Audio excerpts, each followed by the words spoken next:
Assalamualaikum warahmatullahi wabarakatuh. Perkenalkan, nama saya Alivia Karisma Wahyu Utami, NIM A4202101007 dari kelas E, Program Studi Pendidikan Biologi. Di sini saya akan mempresentasikan hasil wawancara mengenai sanitasi lingkungan dan pengelolaan sampah selama penyesuaian pandemi COVID-19. Identitas responden. Yang pertama yaitu Ibu Sarwi, berumur 33 tahun, jenis kelamin perempuan, alamat rumah Kendal RT 5 RW 7 Girimarto. Responden kedua yaitu Ibu Suti, umur 45 tahun, jenis kelamin perempuan, alamat rumah Kendal RT 4 RW 7 Girimarto. Nama responden ketiga yaitu Ibu Lestari, umur 50 tahun, jenis kelamin perempuan, alamat rumah Kendal RT 4 RW 7 Girimarto. Kegiatan observasi lingkungan pada masyarakat. Yang pertama yaitu kebiasaan mencuci tangan dan menggunakan masker selama pandemi COVID-19. Yang kedua, kebiasaan menggunakan alas kaki.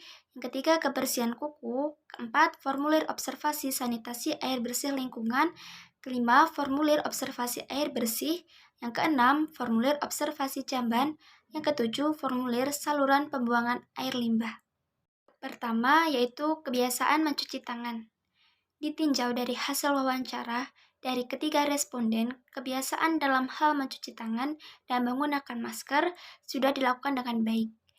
Anak dari responden juga sudah melakukan kebiasaan tersebut, antara lain yaitu menggunakan masker, mencuci tangan dan kaki sebelum tidur, dan mencuci tangan setelah BAB. Dua, yaitu kebiasaan menggunakan alas kaki. Dari hasil wawancara dapat disimpulkan, anak-anak dari ketiga responden sudah menggunakan alas kaki setiap keluar rumah, menggunakan sepatu ketika sekolah, dan mengenakan seragam yang layak. Yang ketiga, kebersihan kuku. Berdasarkan hasil wawancara, keluarga dari ketiga responden sudah membiasakan memotong kuku secara teratur, yaitu seminggu sekali. Yang keempat, formulir observasi sanitasi air bersih lingkungan. Ditinjau dari hasil wawancara, yaitu pada ketiga responden sudah menggunakan toilet pribadi. Letak jamban dari rumah yaitu lebih dari 10 meter, dan sumber air yang digunakan yaitu menggunakan air pump, bukan menggunakan air sumur. Namun, perbedaan pada responden ketiga yaitu terdapat sumber air atau sungai di sekitar jamban, tetapi tidak digunakan masyarakat untuk MCK. Yang kelima adalah formulir observasi air bersih. Pada formulir ini dapat diperoleh hasil yaitu ketiga responden menggunakan sambungan perpipaan pribadi, di mana sambungan perpipaan pribadi tidak terdapat gangguan, dan menggunakan air keran untuk keperluan sehari-hari, terutama untuk memasak dan mencuci. Namun pada responden pertama menggunakan tandon untuk menyimpan air, di mana tandon tersebut sudah memenuhi standar kebersihan dan tidak terdapat adanya potensi pencemaran. Sedangkan untuk responden kedua dan ketiga tidak menggunakan tandon air untuk menyimpan air. Yang keenam yaitu formulir observasi jamban. Jenis jamban yang dimiliki oleh responden pertama yaitu jenis plengsengan. Dan pada responden kedua yaitu memiliki jenis jamban yaitu leher angsa dengan septic dan resapan. Sedangkan pada responden ketiga yaitu memiliki jenis jamban yaitu sama seperti responden pertama yaitu jenis plengsengan. Selanjutnya yaitu analisis potensi pencemaran biotik. Hasil dari wawancara mengenai potensi pencemaran biotik yaitu jarak antara resapan dengan sumber air bersih dari masing-masing responden yaitu lebih dari 10 meter.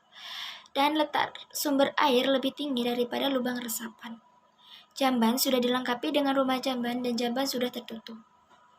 Lubang masuk kotoran sudah tertutup, lantai jamban mudah dibersihkan dan tidak terdapat kecoa.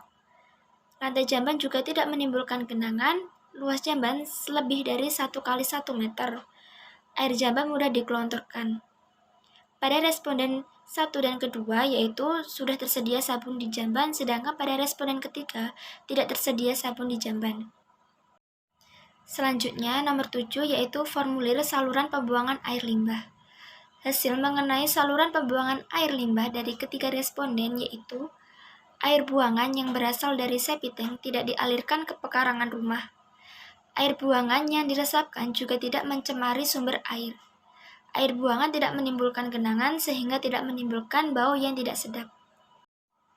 Kesimpulannya, yaitu berdasarkan hasil wawancara ketiga responden dapat disimpulkan yaitu memiliki resiko pencemaran pada air dengan kisaran rendah.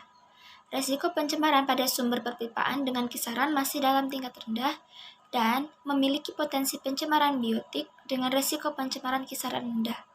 Sedangkan untuk resiko pencemaran air limbah memiliki kisaran masih ada pada tahap rendah.